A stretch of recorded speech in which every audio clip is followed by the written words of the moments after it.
Welcome everyone. Thanks for joining this session. A little disclosure. A few days ago we were in the Innovation Theater. Now I'm on the case study, so I brought a case in, but it's about innovation or things that we innovated and did over the years, over the last year. I was actually here.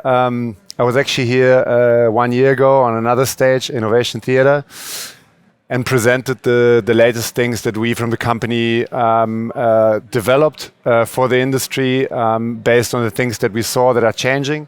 Topics there were rather Pudo locators, delivery to Pudos. You could probably also see that topic took off in the last 12 months. So out-of-home options instead of just shipping to home, also shipping to more to lockers, more to parcel points. And what we could actually see in the last 12 months was what was quite interesting. Then more and more providers jumped on that. Maybe you have seen that too. I asked myself, okay, what actually changed to the last session? And as I try to do this every year, I try to also hook you up and try to show you what did I say last year, so we can see what's actually happened since then. So I start with 3 slides that I showed last year. Remember, summer 2022 was the first summer after Corona. Yeah. So we had a bit of a Corona topic behind us. Supply problems from China in 21, capacity topics. And then that all basically shifted. Let me just see. That all basically shifted to the problems that we had in 22, which were different ones. Because suddenly we were in the middle of a European war. The problem was not the demand anymore, but the problem was how to generate demand. And this is a slide, the last slide that I showed last year. From April 21, so from Corona to April 22, you saw this crazy downturn in demand. And so when I looked at my slides, when I prepared the following presentation, I found it quite interesting, and I basically asked myself, what's left from the crisis from last year? And my opinion, we're still in a crisis from an e-commerce perspective. Yeah, some other industries are going very well, but if you look at Amazon, if you look at Zalando, if you look at fashion especially, it's probably for many retailers not going like too well. Very, very positive that it's going to come back. But this is also the basis for the presentation. So we are kind of back on track. So what you see here is I took this actually from a guy who Benedict Evans, who posted this on Twitter a few weeks ago. Is well researched. You can look it up. What he did is he looked at the e-commerce penetration in America to Corona, and then you have this hockey stick in Corona. And if you basically look at the trajectory before Corona and forecast that in the future, that's exactly where we are now again. So now we are basically on this trajectory where we were anyways if Corona hadn't happened. So in between, we all earn probably a lot of money with selling stuff or shipping parcels or whatever we do.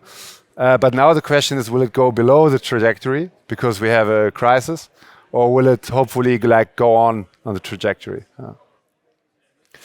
And then the last theoretical picture before I talk about logistics is from a Goldman Sachs report. That's why it looks so dirty, because I had to copy it from a hard copy and then bring it into PowerPoint. They didn't publish it, at least not to me. It's from a Goldman Sachs report on Zalando and other fashion merchants platforms in Europe. And what you see actually there is that that you also see this hockey stick, but it doesn't really go straight up again afterwards. So that's the forecast that they give. So maybe we are all here in Europe, not in America. many retailers here today that are here today also ship fashion. And one forecast here is, at least from that investment bank, yes, it's going to keep on growing, but we are below the actual growth we should be on now if there wasn't a challenge in the market, inflation, demand shock, etc. And if that's kind of like the basis, and I think it's not pessimistic, by the way. I just think it's the current reality. It will change again in 2 years, I guess. This is all forgotten, but at the moment, that's just a bit of the reality that we're in. Also, if you talk to parcel players, so asset-based players, everyone is lacking volume, right? And if retailers are not selling as much as they want to, and if asset players have not as many parcels as they want to, that I think the focus changes, and this is also why some small, maybe the first one, and some bigger innovations that we thought about could help to save costs, reduce complexity in those times, and in the same way then help merchants scale when shipping cross-border. So based on conversations that I had with merchants in the past 2 quarters, what I found is, like if you go back 2 years, 3 years ago, the biggest thing was, how do I make my consumer happy? So how do I raise the NPS? And at the moment, what I hear is more like, okay, consumer is also important, kind of, but can we maybe save some costs or work a bit on the complexity? That's my interviews. Maybe some retailers are having a different focus. So one thing you can do to if you want to make your customers happy, you don't have to read all this.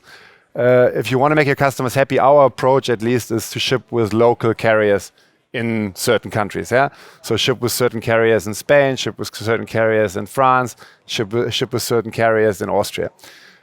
If you want to do that, then you have to do something for it. Yeah, what you have to do for it is on the top right. You have to normally sort 4 carriers or 4 countries, and you often have to put the parcels on pallets and stretch them. And by doing that, you have a great result for the consumer, because when you do that, you can choose the carrier on the last mile, because you can bring those parcels directly into the country. You are faster, you can choose the carrier, you are more efficient, you have a better cost base. On the other hand, in your warehouse, it's a bit more complex, right?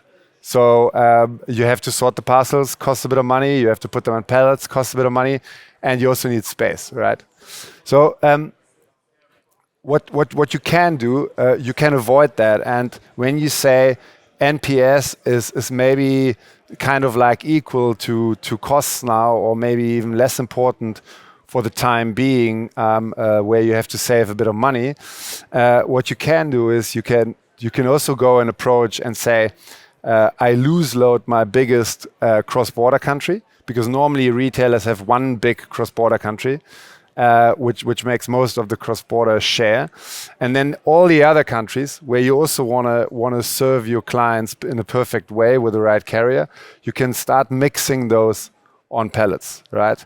So instead of like sorting all parcels and pushing them like carrier by carrier into the truck, what you can also do is looking at it, okay, which country is big enough to maybe lose load? You make like a third of a truck, yeah? Then there are options and ways to separate it from the other goods, and you mix all other countries in the truck. And then there are companies, we're doing this, for example, I show it later with a case study from Essex. You bring it to a point somewhere and you sort it for the retailer. So basically you take the complexity from the retailer away and still have the chance to serve your consumers with a carrier that you want to give them. I hope that's kind of understandable. I know slides on the screen, a little too nitty-gritty. So second innovation, second topic is around shipping to non-EU countries. Yeah, so that's UK, that is Switzerland, and that is Norway in our case. So maybe there are also retailers sitting here who have a focus on shipping to the US or shipping to the Emirates or shipping. What I heard recently, some middleware platforms start focusing on parts of Africa, so Morocco, Egypt. So when I talk about non-EU countries, that's the three focus ones. And also here, it's just very illustrative. Also don't have to read all the points on the right. Bottom line message is, if you want to ship to non-EU countries, you got to do something upfront, okay? So what you got to do is, for example, you have to make sure you got EORI numbers, so numbers plural for EU, for Switzerland, for example. You have to have something called Fiskalvertretung. You have to maybe, or you want to get authorized exporter, which makes your supply chain normally faster. So not going to go through all those points, but you have to do something upfront, which is consuming a little bit of time. It's more admin than tech. It's actually only admin. But then the question is, okay, what solutions are there once I have done this one-time effort of sorting out the administration?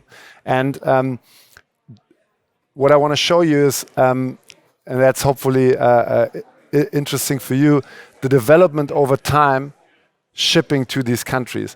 And do me a favor, don't nail me on those years. Yeah. So before 2015 doesn't mean that retailers don't do it anymore. Yeah. So the easiest way, if you have a friend that sells like a small online shop, has just like 5 parcels to Switzerland, and the person asks you, how do I ship to Switzerland? Then the answer is always CN22, CN23. You fill in some papers, some forms, attach it outside with the invoice to the parcel, have to do some other stuff, quite a lot of effort, very like basic, and you can do that with big asset networks. The consumer in the country will receive the parcel, not DDP, so he has to pay customs. Yeah, you can also optimize that on that one, but that's a very basic solution. What happened in the last years, and especially also when merchants grow, there are really good DDP solutions, so delivered duty paid. The most common one is collective customs clearance. You have to pay the duties, for example, to the Swiss state, as an example. You have API processes, some have CSV processes, but one advantage is as well that you can offer a local return management. So what happened then in 21 is a new like process offering from the customs authorities. Example here, Switzerland again, called EDEC Easy, made it possible to optimize on, this is a part of the presentation from last year. I'm not going to repeat this again. Basically, the bottom line is, with this change in technology, it was from then on possible to save most of your duties, customs duties, to the Swiss state. Yeah, we're talking here really about a lot of money, 5, 6, 7 digit of duties that you actually have to pay to the state. So this is the best solution until end of this year. Yeah. So what happens end of this year, if you haven't heard this, the Swiss customs authorities are going to abolish most probably the customs duties. That's pretty crazy because the EU is currently doing the opposite. And Britain recently also did the opposite. So Switzerland is very far in the legal process of waiving customs duties more or less completely. There is going to remain something for luxury goods, but I would say for 90% of the retailers here on the fair, no customs duties from the 1st of January 24 as far as we can look into the legislation. And that changes the entire game again. And you go back to collective customs clearance because you don't have to pay duties anyways. And now it's all about automation. Yeah. So what you want to have now is you want to have a provider from the 1st of January 24 that is 100% digital, one API connection, hopefully no or very, very little paperwork per day, and trying to bring shipping to the UK and to Switzerland to a level where you can say, okay, that really feels in the warehouse like shipping to Austria or to France. And that becomes more and more possible, and this is a little bit the probably in the details. If there are some customs experts, not 100% accurate, but bottom line, those have been the big changes in the past, let's say 10 years, when shipping to non-EU countries in Europe in a way. So this was quite theoretical. So what does this mean in theory? You have an online shop or you're a consumer. Let's say you're an online shop and you ship parcels to one of the countries and back. And also here, it's hard to bring on one slide 100% correct because UK, Switzerland, Norway, completely different topics, completely different challenges here and there, and processes and legislations. But some of the disadvantages, if you want to count, if you want to name them, are, for example, you can always optimize. You could also always optimize in the past, but you have some emails. You maybe rely on still on CSV, maybe already on API connection, also great for import and export declaration. You normally have a little bit earlier cutoff time to meet the requirements of the authorities. Can be like 2 hours, 3 hours, 5 hours. If you're not authorized exporter, can be 24 hours. So you have to stop packing parcels. Everyone who ships to those countries knows these topics. You need to say what's on the consignment that you want to ship out, exactly which parcels are on. Yeah, you can't be just wrong, like to Switzerland, to Austria. You really have to say these parcels are on the consignment. And if there is a data bug in the tarification, it could be that the export authorities say this consignment stays here overnight. You're not going to leave the country. And then basically you have a complete delay of your entire Switzerland or UK batches for the entire day. You have to pay duties, not anymore, correct, from the 1st of January 24. And you have to do a lot of data maintenance around the tarification if you don't have someone who does it for you. And if I look at retailers, there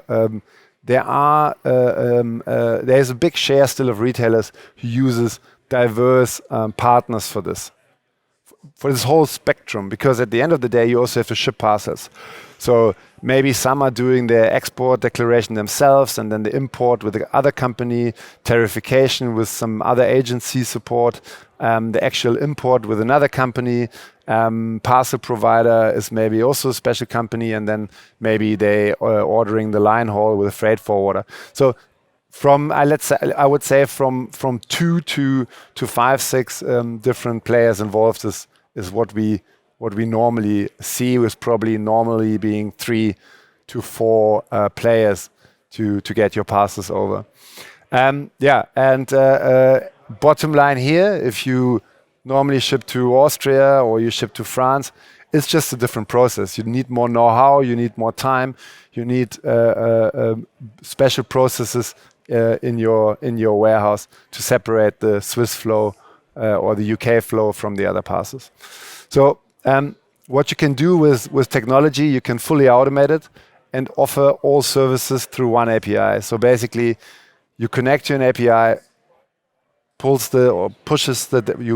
the data to a service provider that does your export declaration, import declaration, creates necessary documents, does on-the-fly tarification. That is like no email, no CSV upload, download, and very, very low, very high tolerance for mistakes, because you can see when there is data missing, and you can enrich it basically over the day. You can optimize on the cutoff, through this technology, because if you do it in bulks and manually or via email, you have to finish basically early on the day, and you can't react anymore. So we can go through one by one at the end what technology and the new legislation and the technology offered by the states create here is basically the opportunity to ship to these countries as if you were shipping to a normal, let's say, non duty country. Yeah, and I don't know who in the audience ships to or has a focus on, for example, Switzerland or to the UK, but the changes in costs from the duty side and the complexity that you can take out with technology here has really developed quickly in the last years, and this is something we really recommend to look at. Yeah. One case study, if I combine the first topic with the sorting, you remember maybe the loose loading and the pallet sorting, and the customs topic in one of our customers is a good example is Essex, because what they do with us is they do a lot of, from their perspective, smaller, medium size and bigger European countries. Then they ship to France. I think someone put the wrong flag in there. To France with a loose load, and they ship to Switzerland with a customs solution. So what's so special about it? It all comes in one truck with one load. Yeah. Can also be, if there's more volume, 2 trucks, but you can basically, with very, very low effort, you can, with technology, lower the barriers and solve so many problems for the retailer, just with a proper API connection, great processes, technology in the back end, that once you have set that up, you can basically give all your clients in Europe, no matter where they are, the carrier that they want, to very, very low cost or lower costs and great speed. Because one thing we haven't talked here, what I haven't talked about, is also the delivery speed. As long as you take out parcel sorting, you're always faster than when you sort. And that's a disadvantage of static networks, where parcels always have to flow through the hubs of a carrier in the domestic country and in the destination country. For your next one-to-one meeting, understand Just wait for her. you have a meeting with. All right. So last topic. That's a bit the story how I think about in our company. Sometimes you come to a point where an online retailer says, "Okay, I like what I see. The business case makes sense to me, and I want to do it."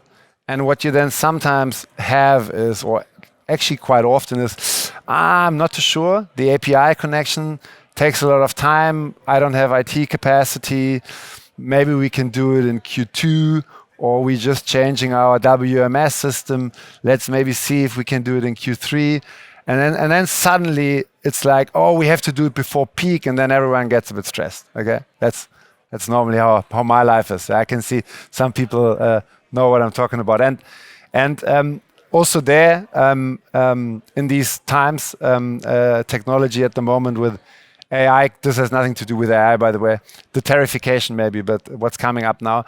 But everyone talking about technology at the moment, and again through the ChatGPT. And I must really admit, if you see the solutions that I'm presenting this for 9 years now, so much has changed, and the things that you can do with technology have just changed. It wasn't possible 8-9 years ago. So if you have a positive business case and you have these restrictions, I guide you from the left to the right. That's the last slide for today. Pretty sure, yeah. The last slide for today. If you don't have a platform in the middle, and if you're not using the right technology, and you want to ship cross-border with, let's say, 3 different carriers or 5 different carriers, you want to print the label for those carriers.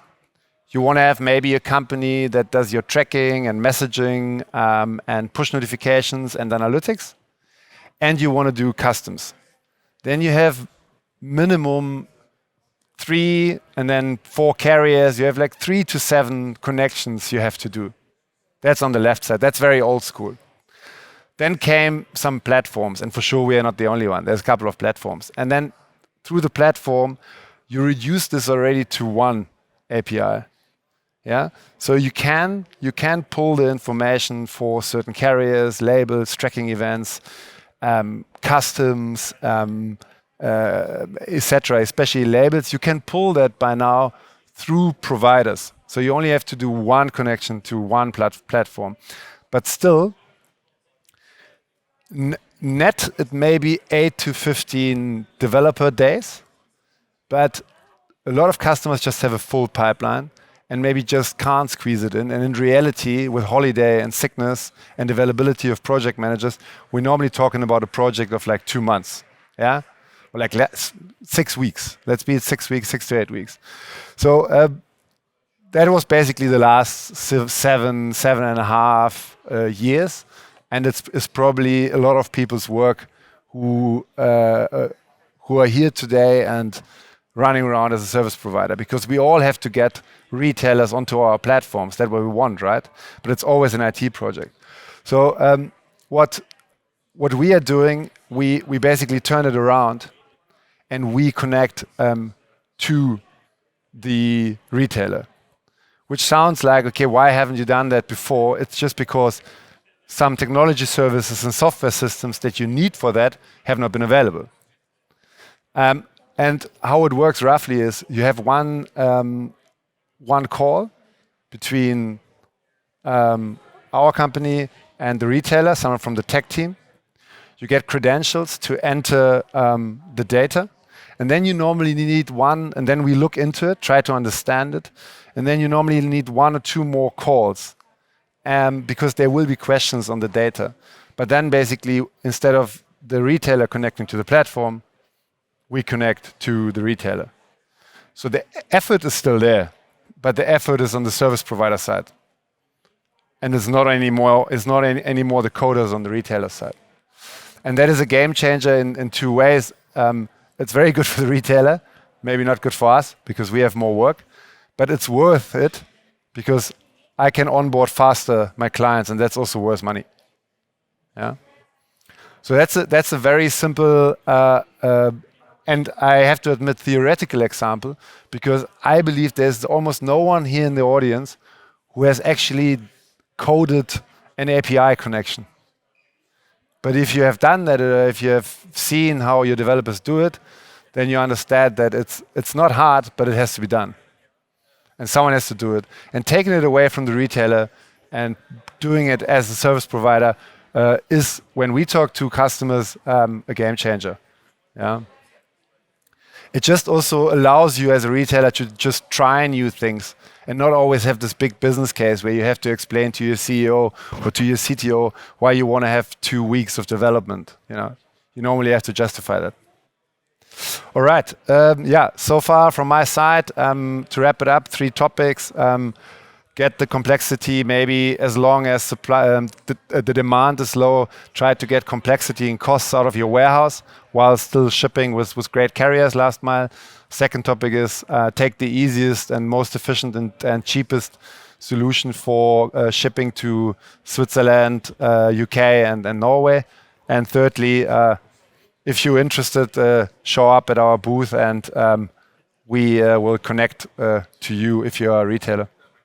All right, thanks a lot. Thank you, Thomas. Can I ask you to put up the headset? And I would like to open the floor for questions. And we learned quite a bit, and it's very elaborate what Thomas was referring to, and also some technicalities there. Right? We learned about CN22, CN23, consignment stuff, other elements. There are some somewhat technical fiscal representation. So I can imagine, and also the new legislation and the regulation coming in, that might be sparking some questions also with you in the audience. Anybody shipping into those countries and facing trouble or facing challenges, or just would you elaborate on the case? We have a mic in the back, so would you like to? No questions in there. You were saying, Thomas, on the changes with the Swiss legislation. Does seem that the duties are dropped, but still you have to report, right? I can't hear you anymore. Oh, not at the red one. Yeah. Can you hear? 4. Yeah. Can you hear me now? Yeah. Okay. I was working on a very intelligent question, so I'll make it. Legislation coming in. That's the last thing. Yeah. So legislation coming in Switzerland. For instance, that is going to be a game changer a little bit. What I understand. So, who could it really benefit for? What type of clients would be really benefiting from it? Yeah. So if the new legislation at the end comes, but we don't see why it shouldn't. Very important is that it's a financial impact. It's not a process impact. Meaning, the Swiss state doesn't want to have customs duties anymore, which is crazy. It's billions. It's billions of Swiss francs every year. No one really understands why they're abolishing it. But they're not changing the processes. So you still have to do exactly the same. So you still have to have all your data. You have to fill in the papers. You have to basically keep on doing as if they want the money, but they just don't want the money. And what does it mean for retailers and who can benefit? Now, basically everyone. I'm not a retailer, but I would guess after so many years, I understand the P&L of a retailer. It's basically a revenue minus costs. And when you are shipping goods, then one of the big costs is the shipping costs. And shipping to Switzerland, one of the big costs is the customs duties. And they are now 0. And if you shipping fashion, let's say 50 to 200,000 parcels a year to Switzerland, you will have 5 to 6 digit savings in customs duties. All right. It's a sort of still an exciting, somewhere in between development. We're not 100% sure how it will play out, but we'll definitely offer new opportunities. Anybody has already further knowledge on that one, experience with it you would like to share? We now can we can now safely say that we have a little bit of an understanding of what Brexit now has brought us. Would you have some sort of interesting examples from your experience that you see sort of how it has landed and how it has made the world better or worse? Yeah, I can't go in details. I would have to give the mic to my customs expert in the back there. You don't have to. So high level, it landed very hard. But it also brought a lot of business to our company. So also can say that, as probably Corona brought a lot of business to retailers. A lot of traffic jams. So if I remember the first customers that we took live, they just didn't have the border under control. I mean, it was also all over the news. So I guess we didn't have all our contracts right, so we paid a lot for the waiting times at the border. So it was a hard landing, but overall, I think more important is that the shops are happy. The solutions are getting better and better, are not as sophisticated yet as the solutions to Switzerland. But overall, what we see is that there is less parcel flow.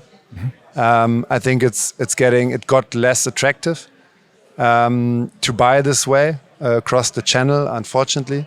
And secondly, what we see is that quite a high number of retailers moved their warehouse from the UK to mainland Europe, which is for me not a problem, but probably for the United Kingdom as a country. Yeah. Any other questions already? Then I'll continue. When you see you also elaborating on, let's say, the API connections, moving from the multiple connections to the single connection, now to the deeper integration. So, how would that sort of affect a company like yours? Are you really becoming much more like a technology company, or are you still a logistics company offering technology, or is that changing your model as well? Yeah, good question. It's always been a question that followed us. I think we were, when we started, logistics by heart, and then after a year, it was clear that it's actually more like a technology game. I think it's becoming more and more important, also because you don't know what technology has to offer tomorrow. So maybe next week you wake up and someone changed the whole industry with machine learning. So if you look at some other areas, this little thing that was launched there with ChatGPT.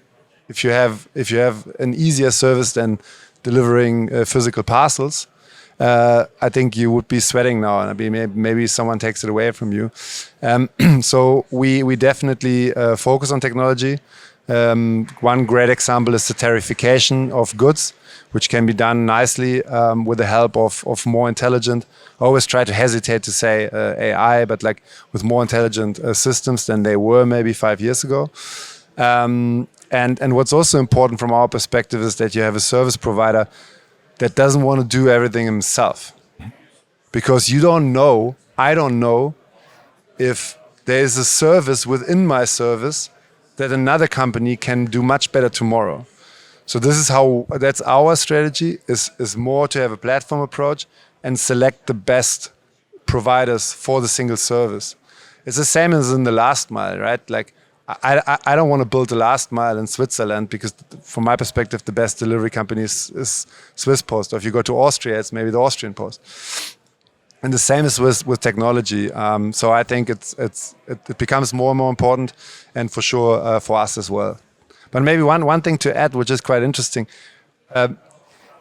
Back in the days, it was for companies, this long integration time and these high costs of integration, they were also protection.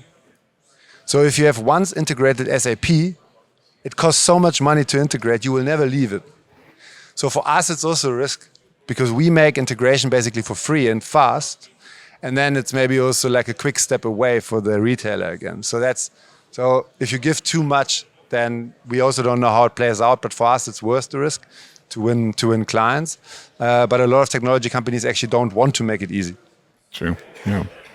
So if I would look at, at your company again, sort of, the blueprint from a few years ago, where you have evolved into, still with a strong focus on Europe, right?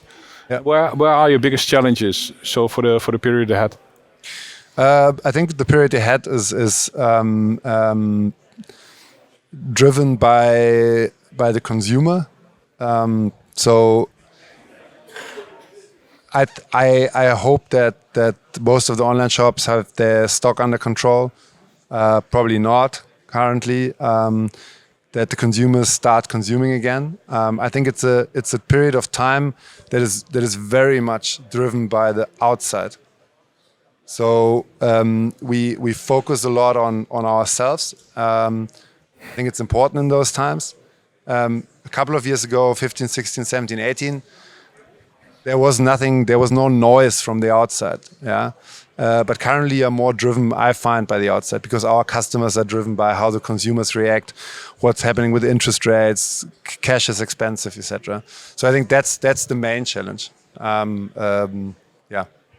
Yeah, you would say sort of a certain volatility, at least with what people call the oscillation, right? So you see the swings getting bigger and higher potentially in that space, and I think we all experience that also when you're a retailer, sort of seeing how assertive your clients can be on total nothing that can blow up, right? Because of partly driven by social media and other ways. So I think then there's also and you see that in accumulated level, I guess. So one of my final questions would be effectively, hey, you're a fast-growing company. You're also partly established, and you have this ambitious growth path. Obviously, you have to get new talent in. You have to retain the talent. What are the main challenges on that one? To say, I want to still be an attractive employer, also in this market. Then we know how hard it is. We hear horror stories about, on the driver's side. That's not necessarily your part, but how do you bring those people in? Yeah. So first of all, also that has changed a lot over time. So the demand of team members and the market. So what's good to see at the moment is definitely it has come down a bit. So there was a lot of let's say competition from big tech players like Google, especially in the Berlin scene. But what we can steer and what we do actively, we always try to reflect what do our team members, what do our people want, and then we try to give it. And one big change that we had was COVID. We were very much an office company, and so far anymore there's no control. There is like an extremely loose guideline, but there's no single control who comes in the office or not or ever shows up. One is supposed to, but like a few days a week. But I think that's a big thing, that you give the freedom that the people get used to. And the second thing is also finding answers to the big topics out in the world. Talked about it earlier quickly at the booth, diversity. So we have a very open attitude there. Working groups, diversity corners in the company, where we have certain kind of like leaders who want to drive these topics, get the room and can do that actively, and also give them physical space in the office to drive those topics. And no one is forced, so you can participate, but you don't have to. I think like those are maybe the two things. The one is like understanding what your people want and give them the freedom. And the second is look what are the big topics that the generations or the generation wants to talk about. And yeah, No, that's great, and it also sounds also the business that you're in. You know, you have to give people a high level of responsibility because they're working with, big contracts, important clients, and you're moving quickly. So you also have to have that space potentially. So that's it's quite impressive of the journey that you pulled off. I would like to, one final question. Have you developed an API with a customer? I can't code, but I've seen it. Okay, you've seen it. So that's okay. That's at least an honest answer. But it also You can't really see it. but it also displays on we're working on a super complex world. And I think the journey of Seven Senders shows, first of all, you have to move quickly. You have to move with your customer quickly. World is changing, legislation, customs duties, etc. So we learned a lot, and it is effectively what I promised in the beginning. Thomas is probably one of the most knowledgeable people, also working from the ground up, building that part of the business, but also co-creating with the clients. And I think that is also very clear from your story again. The level of detail that you could put in one of these presentations is amazing.